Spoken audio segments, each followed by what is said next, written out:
Hello friends, welcome to the exam Drishti. आप सभी के लिए भारत के पंचवर्षीय योजना से संबंधित सभी प्रश्नों का सॉल्यूशन कराने जा रहे हैं, जो कि रेलवे ग्रुप डी के हर शिफ्ट में प्रश्न पूछे जा रहे हैं। यदि आप मेरे चैनल पर पहली बार विजिट कर रहे हैं तो चैनल को सब्सक्राइब एंड बेल आइकन को दबा दें ताकि लेटेस्ट वीडियो का नोटिफिकेशन पहले आप तक पहुँचे। चलते हैं अब प्रश्नों की ओर। भारत में पंचवर्षीय योजना रूस से प्रेरित है, यानी कहाँ से लिया गया है तो रूस से। नेक्स्ट क्वेश्चन में योजनाओं को अंतिम रूप से स्वीकृति एवं अनुमोदन कौन प्रदान करता है तो राष्ट्रीय विकास परिषद के द्वारा प्रदान किया जाता है। और पहली योजना जो कि 1951 से 1956 तक था, जो हैरोल्ड डोमर मॉडल पर आधारित थी, जिसमें कृषि को सर्वोच्च प्राथमिकता प्रदान की गई थी। और दूसरी पंचवर्षीय योजना जो पीसी महालनोबिस के मॉडल पर आधारित था, जिसमें भारी एवं आधारभूत उद्योगों पर बल दिया गया था। दूसरी योजना का काल 1956 से 1961 के दौरान में ही भारत में राउरकेला, भिलाई और दुर्गापुर एवं इस्पात कारखानों की स्थापना हुई। तीसरी योजना जो सैंडी, चक्रवर्ती और महालनोबिस मॉडल पर आधारित थे, जिसमें आत्मनिर्भरता पर बल दिया गया था। यानी तीसरी योजना में किस पर बल दिया गया था तो आत्मनिर्भरता पर बल दिया गया था। बोकारो स्टील प्लांट की स्थापना तृतीय पंचवर्षीय योजना के काल में हुई थी। नेक्स्ट, सर्वाधिक असफल योजना तृतीय योजना रहा। पूछेगा कौन सा योजना सबसे असफल रहा तो तृतीय योजना सफल रहा, जो कि 1961 से 1966 को माना जाता है, यानी कि तृतीय योजना का काल था। जिसका मुख्य कारण क्या था तो भारत चीन युद्ध हुआ था 1962 में, भारत पाक युद्ध 1965 में, और भयंकर सूखा भी पड़ा था तृतीय योजना पंचवर्षीय योजना के काल में। नेक्स्ट क्वेश्चन, वार्षिक योजनाएं जो योजना अवकाश के भी नाम से जानते हैं, जो 1966 से 69 यानी 3 वर्ष के लिए हुआ था। इसी के दौरान हरित क्रांति का प्रारंभ हुई थी। चतुर्थ योजना 1969 से 1974 के काल तक रहा, जिसका जो योजना गॉडगिल की योजना था, यानी सुरक्षा पर बल दिया गया था। इसे चतुर्थ योजना को सुरक्षा पर बल भी कहा जाता है।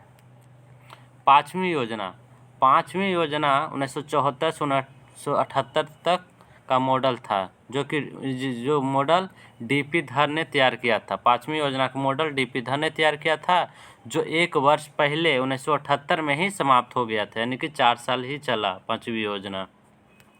नेक्स्ट, पाँचवीं योजना में गरीबी हटाओ तथा काम के बदले अनाज योजना चलाई गई थी। डायरेक्ट क्वेश्चन पूछता है कि गरीबी हटाओ और काम के बदले योजना कैमी पंचवर्षीय योजना संबंध में बोला गया था तो पाँचवीं पंचवर्षीय योजना में।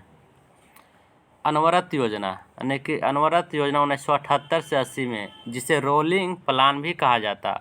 अनवरत योजना को ही रोलिंग प्लान कहा जाता, जिनके जनक डॉक्टर गुनार मिडल व प्रणेता प्रोफेसर रेगनर फ्रिस है। अगर जनक पूछेगा तो गुनार मिडल हो जाएगा रोलिंग प्लान का, और प्रणेता पूछेगा तो प्रोफेसर रेगनर फ्रिसर थे। इसी समय IRDP, NREP, ट्राइसेम, ड्वाक्रा, RLEGP जैसे कार्यक्रम छठी योजना 1980 से 85 में चलाई गई थी। इस महत्वपूर्ण है जो पूछता है कि IRDP, NREP, ट्राइसेम, ड्वाक्रा, RLEGP जैसे कार्यक्रम कैमी योजना में चलाई गई थी तो छठी पंचवर्षीय योजना में चलाई गई थी। सातवीं योजना जिसकी अवधि 1985 से 90 तक रहा। जवाहर रोजगार योजना 28 अप्रैल 1989 में तथा इंदिरा आवास योजना 1985 के 86 का प्रारंभ हुआ, जो कि सातवीं योजना के काल में हुआ था। पूछेगा जवाहर रोजगार योजना और इंदिरा आवास योजना कैमी पंचवर्षीय योजना के काल में शुरुआत हुआ था तो सातवीं परियोजना के पंचवर्षीय योजना के काल में शुरू हुआ था। नेक्स्ट, आठवीं योजनाएं। आठवीं योजनाएं 1992 से 97 तक था काल, जिसका मुख्य उद्देश्य था मानव संसाधन विकास, यानी कि मानव का संसाधन का विकास था आठवीं योजना का मुख्य उद्देश्य, जिसमें प्रधानमंत्री रोजगार योजना यानी 15 अगस्त 1993 का प्रारंभ 8वीं योजना में हुई थी।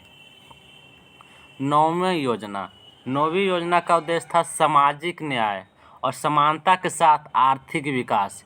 पूछेगा 9वीं योजना का मुख्य उद्देश्य क्या था, तो सामाजिक न्याय और समानता के साथ आर्थिक विकास था। नेक्स्ट में 10वीं योजना की अवधि 2002 से 2007 थी और 10वीं अब तक का सबसे सफल योजना। पूछेगा सबसे सफल योजना कौन सी रहे, तो 10वीं योजना। और सबसे असफल रहा था तीसरी, जिसका मुख्य उद्देश्य क्या था, भारत चीन युद्ध, सूखा का पड़ना। नेक्स्ट क्वेश्चन करा 11वीं योजना की अवधि 2007 से 12 थी और 12वीं योजना की अवधि 2012 से 7 थी, यानी कि 11वीं 12वीं का योजना हो जो सिर्फ अवधि ही पूछता है, इसलिए अवधि खाली ध्यान दीजिएगा कि 11वीं योजना की अवधि कब था, तो 2007 से 12 तक। और 12वीं योजना की अवधि क्या था, तो 2012 से 17 थी। 12वीं योजना का मुख्य उद्देश्य क्या था, तीव्र, संपोषणीय और आर्थिक समावेशी विकास। फ्रेंड, यदि ये सेशन आप लोगों को अच्छा लगा होगा तो अपने दोस्तों के साथ ज़रूर शेयर करें। आप यदि मेरे चैनल पर पहली बार विजिट कर रहे हैं तो चैनल को सब्सक्राइब एंड बेल आइकन को दबा दें ताकि लेटेस्ट वीडियो का नोटिफिकेशन पहले आप तक पहुंचे।